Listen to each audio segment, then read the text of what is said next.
É isso aí, pessoal. Cheguei aqui para mais uma aula de biologia.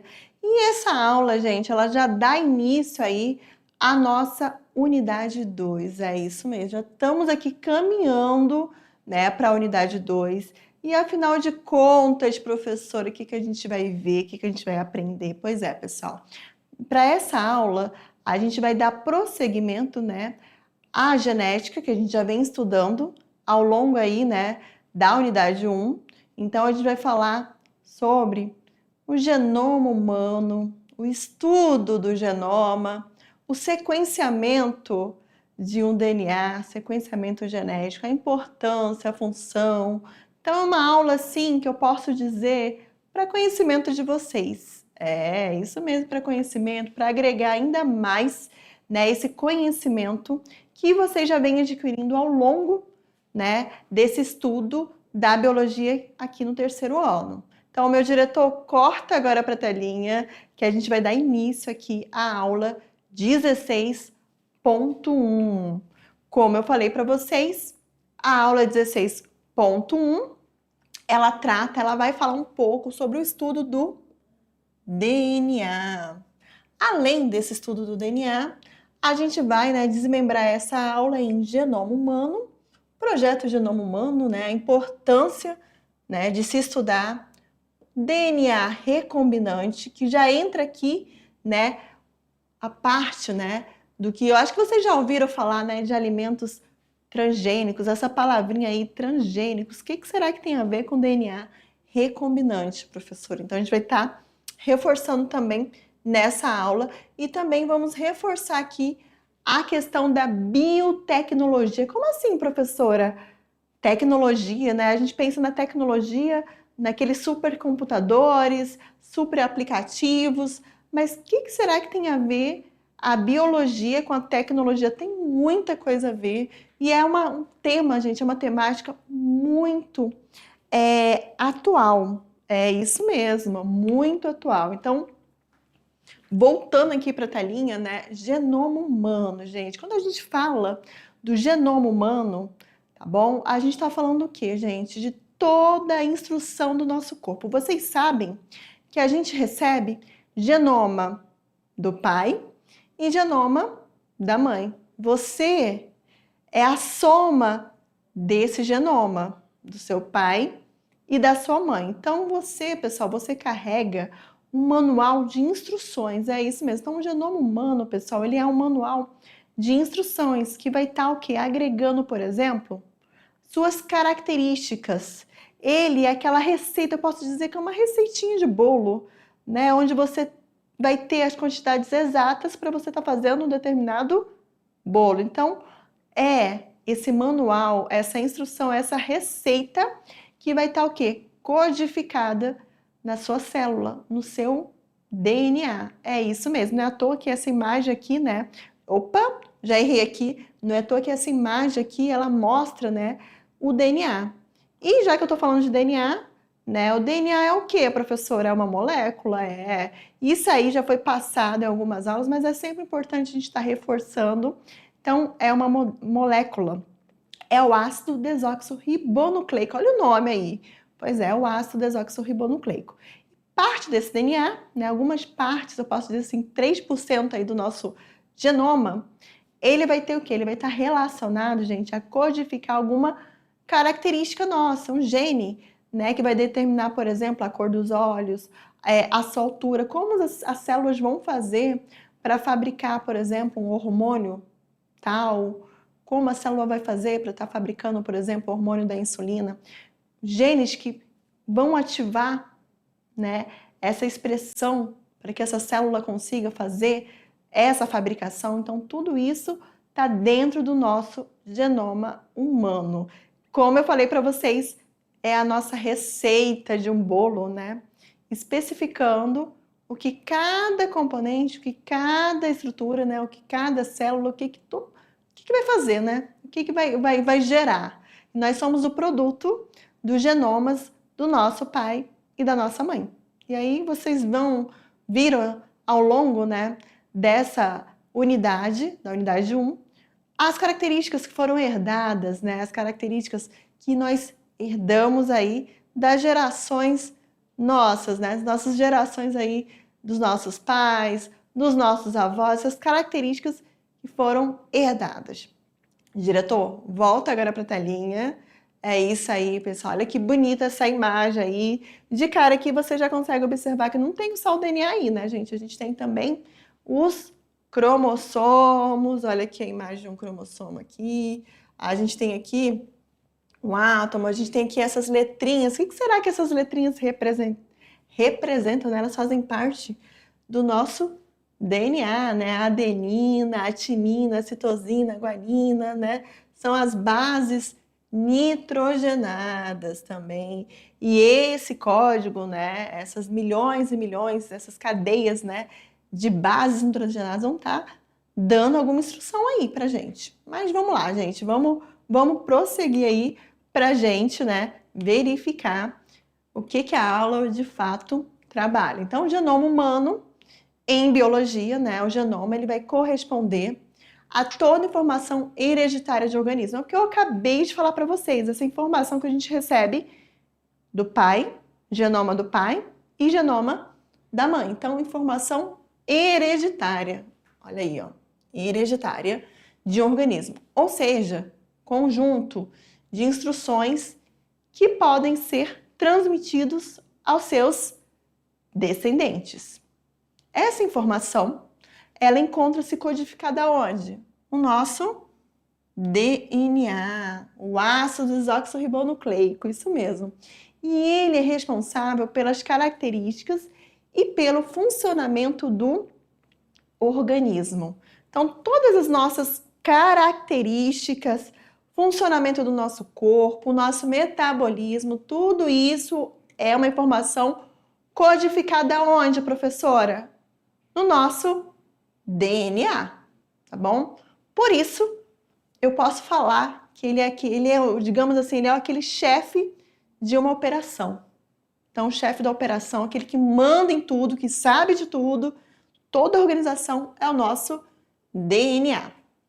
Em alguns casos específicos, como em certos vírus, a gente vai ver um pouquinho mais adiante aí a questão dos retrovírus, essa informação genética, ela não vai se encontrar no DNA, e sim no RNA, que é o ácido ribonucleico. Então, em alguns vírus, né, eu vou ter o quê? Eu vou ter o RNA como uma informação genética e não apenas o DNA. Então, vai ter vírus que vai ser formado pelo DNA, além da cápsula proteica, ele vai ser formado pelo DNA e vai ter outros que vai ser o quê? Formado pelo RNA, tá? Só um ponto aí, um questionamento, um ponto aí para vocês terem como conhecimento e até relembrar, até porque nessa aula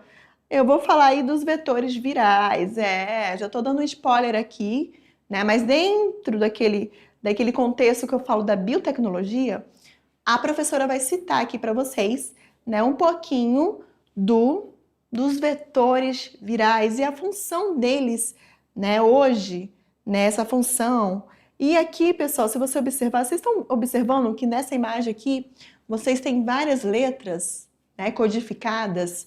Vou codificar essa daqui, ó. Vocês estão vendo aqui? CAT, CTG, TGG. Então, isso aí, gente, é um sequenciamento de um genoma. E assim, pessoal, esse sequenciamento, ele permite o quê?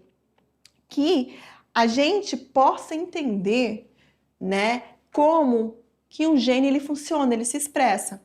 Então, vamos pensar aqui no DNA. Pensaram naquela imagem aqui, o DNA, vou mostrar aqui de novo. Pensaram aqui no DNA?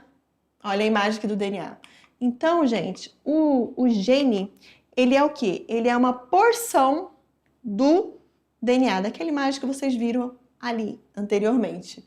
Então, ele é uma porção daquela imagem e essa porção, ela vai estar codificando, né? Ela vai estar expressando algo. É uma parte que a gente fala que é a parte funcional do DNA. Que ela vai estar produzindo, eu posso dizer assim, uma proteína que vai estar codificando, expressando algo. Exemplo, o gene que determina a altura do indivíduo, o gene que determina a cor dos olhos do indivíduo, ele é um gene o quê?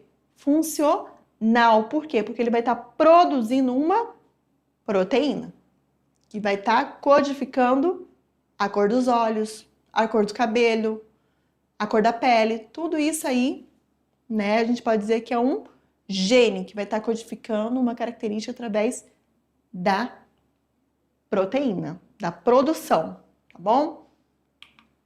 Prosseguindo agora, tá?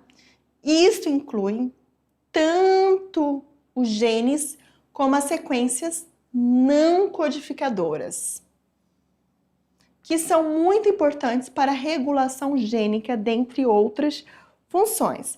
Pessoal, quando a gente fala de sequências não codificadoras, né? Isso eu quero dizer o quê? Que essas partes, elas não vão produzir proteínas. Elas não codificam proteínas, né? O que é sequencial e que codifica algo é o gene. Já a sequência que não codifica algo, mesmo ela não produzindo proteína, ela ainda é muito importante. Por quê? Porque ela está relacionada ao quê? A regular a atividade dos genes. Então, ela tem essa função aí, né, de acordo com esse ponto aí que eu acabei de citar para vocês. E de cara aqui, o que vocês conseguem observar aqui? O que a gente tem aqui nessa imagem, professora? Essa aí tá mamão com açúcar, né, gente? Já trabalhamos aí em aulas anteriores. Isso aí, gente, é o cariótipo humano. Lembrando que nós temos o quê? 22 pares de cromossomos autossômicos. E o par, né, que a gente considera o 23, ele seria o quê? O par sexual, o que vai fazer com que aquele indivíduo, ou seja, do sexo masculino, se ele for, como nesse exemplo aqui, X e o Y, ou que ele seja do sexo feminino, caso, né, ele seja XX. Isso quer dizer o quê? Que se ele for do sexo feminino, ele recebeu o X da mãe e o X do pai. E se ele for do sexo masculino, ele recebeu o quê? O X da mãe e o Y do pai, ok? Então, só para a gente finalizar e fechar essa linha aqui de pensamento aqui para vocês sobre aqui a questão do genoma. Então, o que eu tenho que saber? Que eu vou ter a parte que vai codificar, vai produzir proteínas, e eu também vou ter dentro ali do DNA, do genoma, eu vou ter a parte que não produz proteína, que não é codificadora, mas que apresenta função importante quando eu falo de quê? De regulação gênica, de regular a atividade dos genes. Então, a gente sempre vai ter a parte funcional e não. E já que eu falei dos genes, né? Olha aqui, gente, falei deles e ele apareceu agora. O gene, pessoal, ele é o quê? Ele é um trecho específico do quê? Do DNA. Justamente o quê? Parte funcional do DNA, como tá falando aqui, né? É a parte funcional do DNA. E aqui, gente, a gente tem nessa imagem uma célula. A célula, como vocês estão vendo, e dentro da célula a gente vai ter todas as porções que correspondem à célula e a gente vai ter o quê? O núcleo celular. No núcleo celular eu vou ter o quê? Eu vou ter os cromossomos, né? Que é o quê? Que é o DNA condensado que vai estar formando a estrutura que a gente chama de cromossomos. É o DNA mais as estonas que formam os cromossomos, que são essas estruturas que vocês viram no cariótipo, na imagem anterior. E quando eu tenho um trecho funcional desse cromossomo, eu chamo o quê? Esse trecho de gene. É isso aí. E esse gene, por ele ser funcional, ele vai o quê? Ele vai codificar através da tradução. Aí vocês vão ter que lembrar, gente, a mitose e a meiose. Vocês vão ter que saber como é que acontece uma replicação, uma duplicação de DNA, tá bom? Resumidamente aqui para vocês. Então, eu vou ter o quê? Eu vou ter o processo da tradução para eu ter a formação de uma proteína. Então, eu posso dizer o quê? Que no caso do genoma humano, por exemplo, apenas 3% do nosso genoma, olha aí, gente, 3%, ele é formado por genes. Então, 3% dele é funcional. E os genes, portanto, são sequências especiais de centenas ou até milhares de pares, de bases, o quê, professora? De bases nitrogenadas. Desse tipo aqui, a adenina com timina, citosina com guanina, que oferecem as informações básicas para a produção de todas as proteínas que o corpo precisa produzir. Aquilo que eu falei para vocês, pessoal, é a receita de um bolo. Receita de um bolo. Então, o gene nada mais é do que o manual de instrução que vai fazer com que nessas informações básicas tenha esse efeito aí de estar produzindo todas as proteínas que o nosso corpo precisa para determinar alguma característica que seja o quê? Funcional àquele indivíduo. Resumidamente, é isso aí, pessoal. E agora, a gente já entra em outro ponto aí, que é o sequenciamento do genoma ou do DNA, né? Como eu falei para vocês, gente, o sequenciamento, ele vai ser uma técnica utilizada para determinar em que ordem as bases, que são aquelas bases nitrogenadas, né? No caso aqui, a adenina com a timina, a citosina com a guanina, que é o que vocês estão vendo aqui, nessas imagens aqui, tá vendo? Contidas no DNA se encontram. Então, como vai estar essa sequência? E isso aí, pessoal, é muito importante, tá bom? Por quê? Porque a partir daí a gente consegue, né, através dessa sequência de DNA, a gente consegue o quê?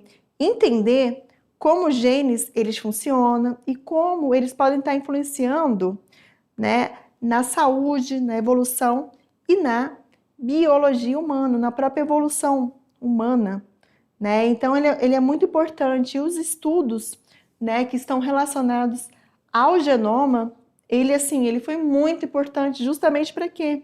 Para que a gente possa ou pudéssemos, né, estudar, por exemplo, né, os riscos, prever riscos, por exemplo, de doenças, como exemplo aí o câncer ou até mesmo a própria diabetes, né? Então, alguns dos exemplos aí. E também esse processo de sequenciamento de genoma humano, ele é importante no que se refere, por exemplo, à identificação de doenças genéticas, entender o porquê de certas doenças, ou porquê que só naquele indivíduo aconteceu aquela doença, entender a causa dela, como que surgiu, né, aquela genética daquela situação daquele indivíduo, né, ter aquela doença. E óbvio também, né, desenvolver alimentos resistentes a pragas e doenças. Então, na parte aí agropecuária, o sequenciamento genético, ele foi muito importante também no que se refere a produzir alimentos mais fortes, mais selecionados, alimentos, né, que sejam mais resistentes a certas doenças ou até mesmo a pragas, como eu já falei para vocês. Prosseguindo aqui, né, quando se diz que um genoma ele foi sequenciado, queremos dizer que foi determinada a ordem que as informações, nesse caso aqui, os genes contidos, estão colocados no genoma. Então, perceberam aí, pessoal, a importância desse estudo, de entender, né, essa questão desse sequenciamento aí do genoma. Então, assim, gente, com esse estudo, a partir do momento que você consegue fazer o sequenciamento de um gene, você consegue determinar para que aquele gene ele serve, qual é a função específica nele, a ciência ela só ganhou com isso. Ela avançou ainda mais, porque a partir daí, por exemplo, um cientista ele pode pensar, olha, aquele gene ali, ele faz com que aquela fruta ela seja resistente contra aquele inseto X, né? Vamos só dando um exemplo aqui hipotético. A fruta Y, ela é resistente contra aquele inseto X ali. Será que se eu pegar aquele gene da frutinha Y e colocar ali na fruta A, essa fruta também não vai ficar resistente ao mesmo inseto? Não vai ser um benefício? E aí, gente, aí veio o que eu posso dizer assim, a revolução biotecnológica a partir desses estudos, desde a época do projeto Genoma Humano, desde 1990. Então já é um estudo assim que já vem há muito tempo avançando e que traz muitos benefícios quando bem usados e dentro de uma ética. Ainda tem toda essa questão aí legal, ética e moral com relação, né, a esses experimentos, a esses estudos. Então, meu diretor volta agora para a telinha para a gente prosseguir agora com a questão do sequenciamento genético, né? Só reforcei aqui para vocês a questão dessa base, dessa força, né, de se estudar esses projetos aí. Então, aqui, né, com o sequenciamento dos genomas, podemos obter o quê? Informações sobre a linha evolutiva dos organismos, saber quem tem o DNA mais parecido com quem. E a partir, por exemplo, pessoal, né, já dando spoiler aqui para vocês, voltei aqui para a telinha de novo. Eu vou e voltar, vou aparecer, vou voltar, não tem problema. A partir desse momento que a gente consegue estudar, a gente consegue avaliar, por exemplo, o grau de parentesco de certos animais com outros. Então, tu consegue fazer uma comparação, né, de determinado animal, se ele é mais próximo, né, evolutivamente com outro. E a partir dali você vai ver, quando a gente estiver estudando, mais adentrando aí a questão da evolução, que a gente vai, né, de antemão já vamos estudar um pouquinho aqui dentro da unidade 2, vocês vão ver por que alguns animais, mesmo sendo completamente diferentes uns dos outros, eles acabam sendo mais próximos, mais aparentados. Aí vocês vão ver que tem essa relação genética, porque às vezes eles vão ter um ancestral comum, e daquele ancestral comum veio o desenvolvimento e aqueles animais acabaram ficando diferentes, porém aparentados por ter, né, uma relação de ancestralidade. Tudo isso é o que, gente? A esse estudo, a traçar essas linhas evolutivas do DNA. Aí, a partir dali, né, foi muitas, como é que eu posso dizer, muitas evoluções. Compreender até onde o homem é parecido, por exemplo, com o macaco. Será que nós somos mesmo aparentados? Né? Será que nós temos um ancestral comum? Vou deixar isso aí para as próximas aulas aí, para a gente dar esse spoiler aí para vocês. Mas, de antemão, se vocês quiserem já pesquisar, aproveita aí e já pesquisa. Diretor, corta agora para a telinha. Vamos voltar ainda, que tem muito assunto ainda para eu debater aqui com vocês, para a gente começar aí, para a gente falar. Sequenciamento do genoma ou DNA, prosseguindo, continuando, né? As informações contidas nos genomas poderá resultar em novos métodos de diagnósticos. Olha aí, gente. Na formulação de novos medicamentos, vacinas, né? Lembrando que essa vacina aí da Covid, né? Eu vou falar aqui da Covid porque é algo mais atual. Já usa aí, gente, essa questão, né, dessas linhas de pesquisas aí relacionadas ao sequenciamento, né, da doença, de entender qual é o gene que vai ativar a doença. Então, tudo isso aí, então, são esses métodos de diagnósticos, né? Além, pessoal, da prevenção e tratamentos mais eficazes contra, por exemplo, doenças ou pragas. É mais um ponto aí com relação, né, ao estudo da sequência do genoma ou DNA. E dentro, pessoal, né, desse estudo, dessa evolução aí, a gente tem o que a gente chama de DNA recombinante. É isso mesmo, pessoal.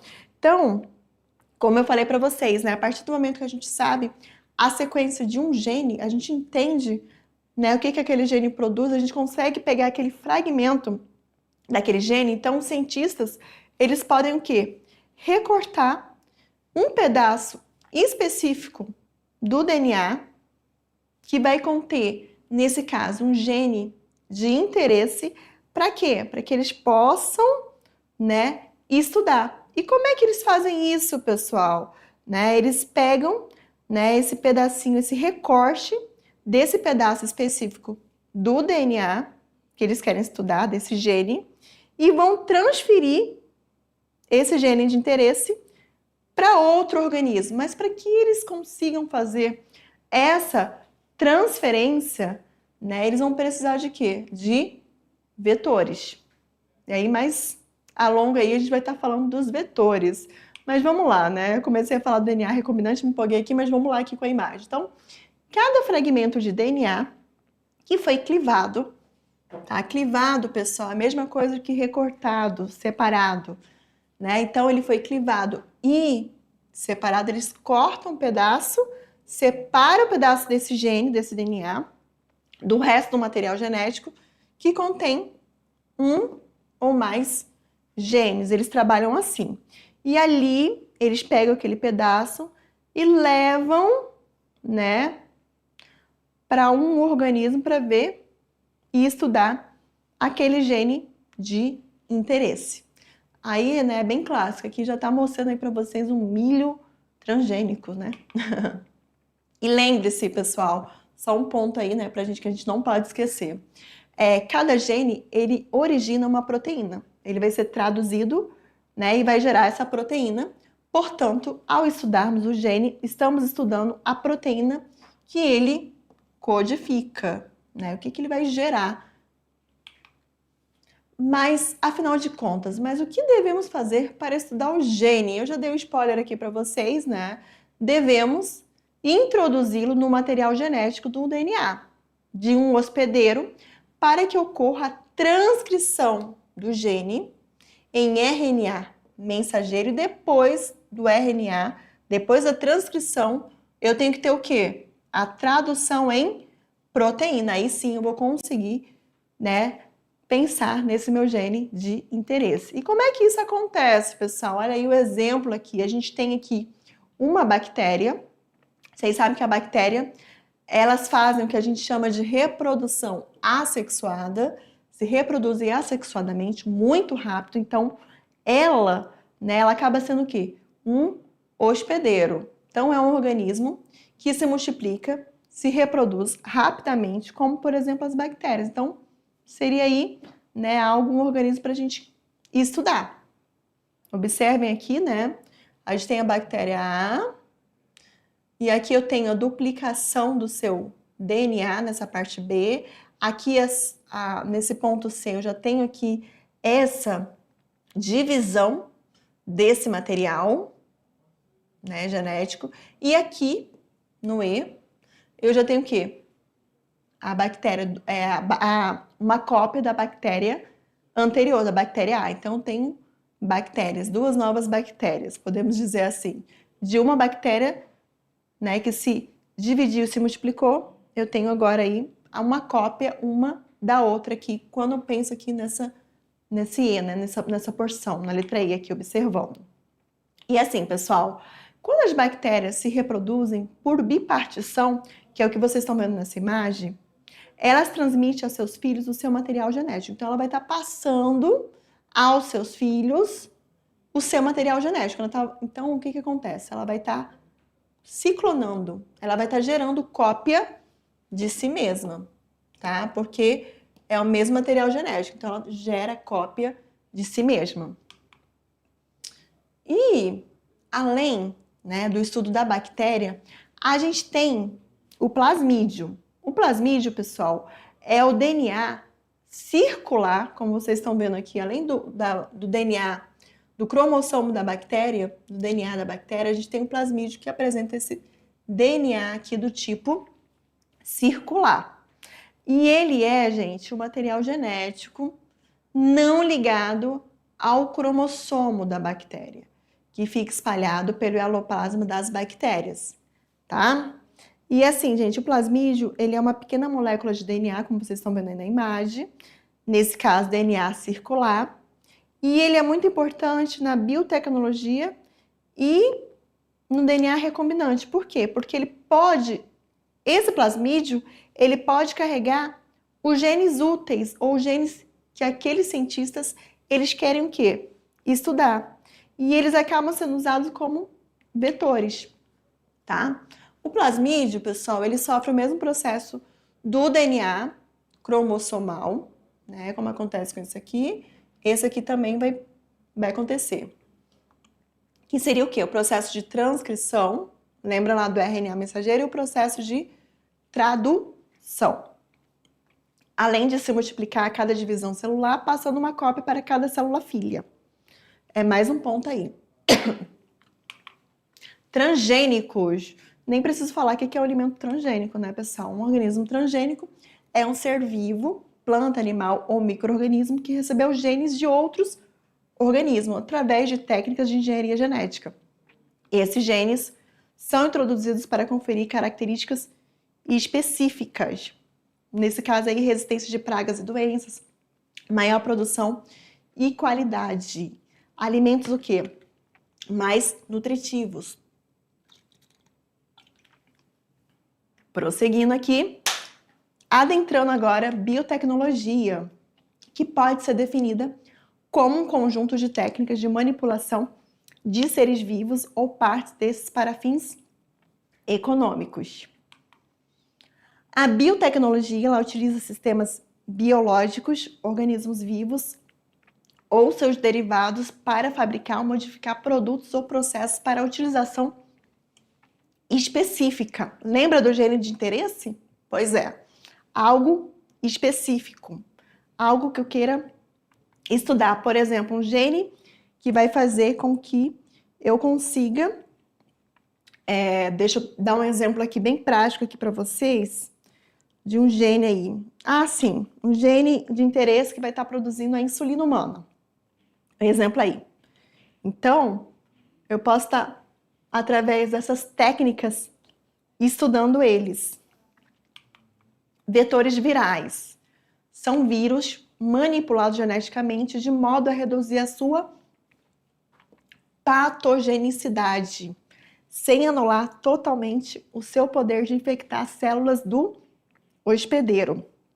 Quando eu falo de patogenicidade, eu estou falando de quê? De fazer com que reduza o poder desse vírus ser letal, provocar doenças, tá bom? Deste modo, o vírus infectando a célula trará consigo uma ou mais cópias do gene desejado. Então, a gente viu o plasmídio, né, como um exemplo aí de um vetor. E agora a gente tem os vetores virais, que são os vírus, tá bom? Então, com técnicas da engenharia genética, é possível somar ao DNA do vírus o gene que se quer transferir a determinada célula. É mais um ponto aí. Então, somando aqui o DNA do vírus. Dentro dos vetores virais, a gente tem os retrovírus. Só um adendo aqui, pessoal, o retrovírus, ele é formado por RNA, ok? E através da enzima chamada transcriptase reversa, ele transforma esse RNA em DNA na célula hospedeira, tá bom? Na célula infectada. Então, os retrovírus possuem a habilidade de integrar o seu DNA dentro dos cromossomos da célula infectada. Então, o gene será inserido no genoma das células hospedeiras e podem assim ser transmitidos a todas as células filhas das infectadas, e eles infectam somente as células que estão proliferando, tá? Somente as que estão o quê? Em processo de divisão celular, proliferando, tá lá. Além dos retrovírus, a gente tem os adenovírus. Nesse caso aí, eles não são capazes de integrar o seu DNA ao cromossomo da célula hospedeira, né? É só um ponto aí com relação a esse tipo de vetor viral. Eles podem transportar genes de grandes dimensões, mas a expressão deles não dura muito tempo. Então, é algo temporário, não é permanente. Os lentivírus, como o HIV, por exemplo, né, permitem também transferir material genético para células que não proliferam, como exemplos neurônios, células do fígado, ou para células refratárias para o retrovírus, como as células retiradas da medula óssea. Outro exemplo aí, já os adenossociados de vírus também integram o seu DNA ao cromossomo da célula hospedeira. Mais um exemplo aí. E eles têm, gente, esse tipo de vírus, a vantagem de serem inofensivos para a natureza em relação ao retrovírus. Né? Lembra ali da questão do retrovírus, né? Que tem que diminuir a patogenicidade dele. Mas não são capazes, por exemplo, de transportar genes de dimensões grandes, então pequenas estruturas. Processos, já no processo aqui de finalização da nossa aula, vamos falar aqui do processo de transferência, né? Então, os procedimentos de transferência do DNA, eles podem acontecer de duas formas, em vivo ou em ex vivo, fora do corpo, o ex vivo, tá bom? Tem o mesmo propósito, o gene deve ser transferido para dentro das células e uma vez inserido tem que resistir há bastante tempo. Então, ele pode acontecer de duas formas, externamente, essa transferência para dentro de uma célula, ou internamente. Na imagem aqui, a gente tem um gene normal inserido em um retrovírus, vocês conseguem ver aqui, né, nessa imagem. No segundo ponto, né, olha aqui o retrovírus. O retrovírus ele vai infectar uma célula que vai estar mantida em cultura e o DNA viral, o gene normal, eles são o quê? Eles são inseridos no cromossomo. E a partir dali, essas células, né, elas acabam sendo injetadas aonde? No paciente.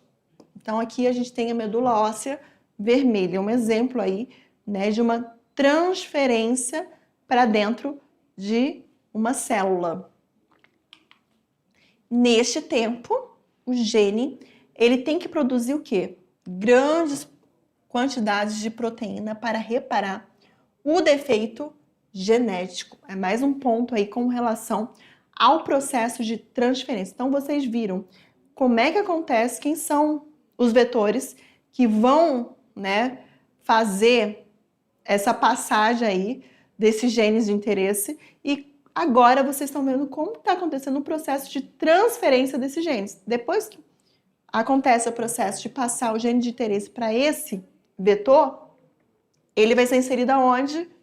Nesse exemplo aí, na medula óssea vermelha, né? Que a gente fala, que está aqui representado pelo MOV, pela sigla, né? MOV. E essas características podem ser resumidas em um único conceito. O gene estranho precisa se expressar de modo efetivo no organismo que receberá, tá bom? Além disso, essa tentativa requer a injeção em uma única célula ou grupos de células do paciente. Por isso, quase todas as técnicas atuais para transferência de material genético implicam o uso de vetores para transportar o DNA para as células hospedeiras. Isso aí, gente, é um marco para ciência, né, para biotecnologia. E é isso aí, pessoal. Chegamos ao final de mais uma aula e já já eu retorno com vocês com a nossa revisão. Até mais!